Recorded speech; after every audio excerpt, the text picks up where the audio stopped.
Well, shalom. Hi, it's Pfanstiel. This is the Phil Files.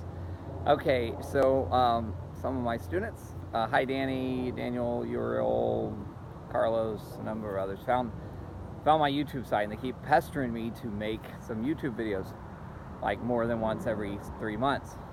Picky. But anyway, so I've had this on my list, and so if you looked at the title, it's called Shipping Beats Perfection. So I've had this on my list, and I haven't done it.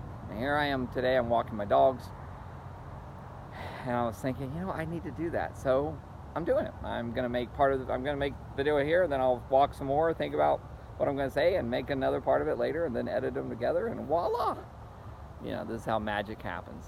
No, actually, sorcery and witchcraft. But anyway, whatever. This is how this kind of magic is gonna happen. So, shipping beats perfection. What? Mr. Pfanstiel, what? Okay, is that one of your cryptic things? Yeah, kind of. So this is actually a phrase in business. It's better to ship a product than to wait until the product is perfect. And so basically, take action. All right, take action. Do something. Don't wait till all the stars align, everything's perfect, and if you do, you're just going to be waiting a long time. So sometimes it's best to just do it. Like the Nike slogan, which is actually a pretty good slogan as far as those go. To just take action. So shipping beats perfection. And in life, we can kind of find ourselves in traps, if you will. Different people have different traps. For me, what's really just get up and do. What's the very next thing? What's the next thing I can do? So today, when I got home from work, I was feeling kind of sad. I took my kids back to their Texas home yesterday, and so I was feeling, I was like, oh, I miss my kids, and I don't want to clean up the house. That could be the next thing, but no, I was like, I need to take my dogs for a walk. Oh, and I'll make this video while I'm taking my dogs for a walk. So here are my dogs. Hey, say hi. Okay, just ignore me. Fine. So much like my students. But anyway, so shipping beats perfection. Okay, so I came home from work, and I was, well, okay, get up. What's the next thing to do? What's the next thing? So this is what I've encouraged students. So I've probably lectured you guys on this year, but just do what's the next thing. A lot of times we worry, okay, the future of my life, things aren't going great or whatever. So because we're worried about step 900, we don't take the first step. All right, that phrase, I think is a Chinese phrase, or at least Oriental. The journey of 1,000 miles begins with one step. You can't worry about the 9,000th step or the 9,000th mile, all right? Or I guess it's only a 1,000-mile journey. Well, whatever, 900th mile. You can't worry about that. You just take the next step. You do the next thing. I think there's a lot of truth in life because this builds momentum. And then you start accomplishing things and you have confidence. Confidence, I think there's a lot of self-confidence. You said, well, yeah, okay, good. Self-esteem, this is good. But I find I feel confident and have good self-esteem when I'm actually doing something, when I'm actually taking action, when there's actually a basis for self-esteem and basis for self-confidence, when I'm nice to people, when I do good things, I feel better about myself. And it's just kind of how that works. At least that's what I find. So taking action, shipping beats perfection. So that's what I'm doing today. I'm taking my dogs for a walk to the next thing, and then I'm going to get this. One of my favorite illustrations about this shipping beats perfection is taking action, right? Well, sometimes the actions we take, we're like, is that the right choice, or is that? And so we hesitate. Well, here's the deal. I heard a guy, a mentor of mine when I was in high school and college. His quote was, "It's easier to direct a moving car or redirect. Sometimes just get going, just start moving, and then as you're going, you're like, oh, I should take that turn." Have you ever started? Well, you're not driving yet, but when you start driving, you might, hey, let's do this, and then as you're going, you'll change your mind, and you'll start to, and that's okay. It's life. Life is a journey. As John Lennon once said, no, don't shoot. Oh, too soon. Okay, I'm sorry. No, John Lennon once said, life is why you're busy making other plans. I think that was his quote. But basically, life is a journey. As you're going, trying to get this direction, life is as you're going there. Life is not a destination. Life is a journey. Anyway, I totally massacred that quote, but life happens while you're busy making other plans. I think that was the actual something. I shot the other two parts, and I was like, oh yeah, I need to make that point. Yeah, I'm a teacher. This is what I do. Keeping things under 10 minutes is going to be a miracle. But I can do it. Okay, that's editing. New kind of magic. So one of the ideas was, and this is why blaming people I think is so self-destructive, is you can't change other people. You can't. And that's one of the mistakes, as somebody who's been there, done that, got the t-shirt. Can't change other people. People can't change you. So in relationships, you got to kind of accept each other as they are, and that's hard, because it's like, that's perfect. That's a perfect person if this and this and this were changed. You got to accept them, all right? Or don't, this is just advice, all right? But one of the things about blaming other people is you can't change them. So there's no action to take. If it's all their fault, then there's no action to take, right? But if it's your fault or partially, or, you see things that you're like, yeah, okay, then you can change that, because you can change you. Right? That's really the only person you do have the power to change. All right, and so that's where acknowledging, again, some things in life may be more their fault or more situational fault, or sometimes it's completely your fault. Sometimes you do some really stupid things. Okay, me. Okay, sometimes you've done some really stupid things, and you're like, okay, that was mostly my fault. And sometimes it's like, that's mostly not, but there's still some things, and so you can learn from each situation. And if you take responsibility for what you can, then you can change that, and you can address that, and you can be better. So earlier this year, we had a talk, for those who are still in my class, for my former students. Howdy. I'm living in Tulsa now, by the way, for my former students, but that's a city in Oklahoma, I think. Oklahoma is a state to the north of Texas. What's north of Texas? Whatever. Okay, so I'm in Tulsa now. Actually, maybe in Broken Arrow. Anyway, whatever. So my students earlier this year, I was sharing a little bit, discreetly, but I was sharing a little bit about some obstacles in my life, and students were very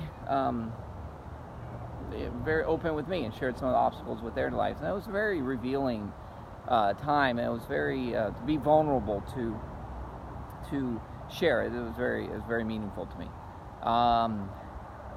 I won't say I cried. I won't say I didn't cry. So, but here's the thing: we all have obstacles in our life. We all have things that happen. So imagine, if you will, here's my little illustrated life lesson. We all have barriers, obstacles. Now, sometimes, let's say you find yourself in the bottom of a canyon. This is not a very great canyon, but it'll do. You find yourself in the bottom of the canyon. So in my life, I was sharing about, I went through a divorce a couple years ago. And so this is an interesting thing, So what do you do? What do you do? And one of the problems I've seen as an adult, people, and I've done this myself. We people like to blame others, right? When we find ourselves in the bottom of a canyon, we're like, hey, you pushed me in, or you made me, or you led me this way, or okay, whatever. And we like to blame others. And maybe that's partly true. What I've found, though, is when we find ourselves in bad situations, it's a mixed bag, all right? Like for my situation, my divorce, I didn't want the divorce, I didn't file for the divorce, but, looking back, it was like, yeah, I mean, it takes two, right? So, yeah, there were things I did that contributed, right? So, yeah, so it's like, I can blame my ex-wife, but that's not honest, it's not completely truthful, right? And so here's the thing about life is you can be in the bottom of a canyon, you can blame others for how you're in the bottom of a canyon, or you can look around and don't go into the bottom of the canyon, Doug. Doug's about to jump in the bottom of the canyon. Now, okay, he doesn't understand the idea of YouTube. Doug, people are liking my videos, man. You got to help me out here. Okay, we're Doug in the video. So what was I saying? So shipping beats perfection. So I'm divorced. All right, well, what do you do about that? I could blame other people, but then what kind of people am I going to attract as a single father of 6? What kind of person is that going to attract? And is that the kind of person I want to attract? There's a phrase, another little saying, you get more bees with honey than with vinegar. what kind of person do you want to attract? Do you want to attract people around you that are all negative and blaming others and bitter, or maybe you don't want that? Well, then you got to kind of be you gotta be the person you're looking for in a way. You gotta, and it's not just about finding true love or no, it's about what kind of person do you want to be. What you gotta live with yourself. I've got to live with myself, and if I'm always blaming other people for my problems, I'm going to be stuck in that canyon for a long time. Well, that canyon not very long, but a decent canyon. I'm going to be stuck there for a long time. Whereas, so shipping beats perfection. This idea of, well, what's the next step? What can you do? How do you? You didn't get down that canyon magically, all right? There's something you went down. Maybe you climbed down some rocks. Maybe you're close to the edge. Maybe you slipped. Maybe whatever. You got down there. Okay, so how do you get back up? How do you get back up? And so that's where you take the next step. You take the next thing. So with students, a lot of times, especially young, ninth graders, sixth graders. I taught sixth grade for a long time. Things happen in life that are not your fault. Things with kids a lot. They're born into situations, or parents make decisions. My kids, with the divorce, that affected them, obviously. And so I'm always talking about, okay, how do we make the best of this? So I talked to them about, and actually I heard my 8-year-old, and this made my weekend. Their kids were with me this weekend, and my 8-year-old was like, okay, this is our Tulsa home, and we have our Texas home, and that, I was like, yes. So I'm making a home for them here, and they have a home in Texas, and they have 2 homes, okay? So making the best of a situation. So taking action, you didn't get there magically all of a sudden, so how do you get out of it? So these things in life that aren't fair, that aren't right, then, okay, well, what do we do about them? How do we make the best of them? So, and if you do that, last thought, when I was in 6th grade, I went to the Air Force Academy, and at the Air Force Academy, I decided I wanted to be a fighter pilot. And so they say, well, you have to have good grades, and you have to be physically fit, and you have to be involved in your community and all this. And I did some missions trips with my church, and I played sports, so I started running cross country, track, basketball. Wasn't very good at any of them, but it kept me active. In school, of course, I'd always done pretty well in school, so really focused on schoolwork. Now, in my 9th grade year, I went on another missions trip, and I decided that I didn't want to kill people. And if you go into the Air Force, you got to be willing to blow things up, right? Which sounds cool, but when you don't want to kill anybody, it's like, So I changed my mind. But all those activities, all that stuff I had done to be in the Air Force, was it wasted? No. So when you take action toward a goal, the goal may change, okay? The goal may change. Let's say you like a girl or a lady, and you start working out, you take care of yourself, you get your attitude up. Well, okay, maybe she never notices you, or is interested in bad boys. A lot of girls, ladies in high school, that's kind of what they are. They're interested in bad boys. I don't understand. But, okay, well, you'll find somebody else. Lots of fish in the sea. And we study that with the food energy webs, right?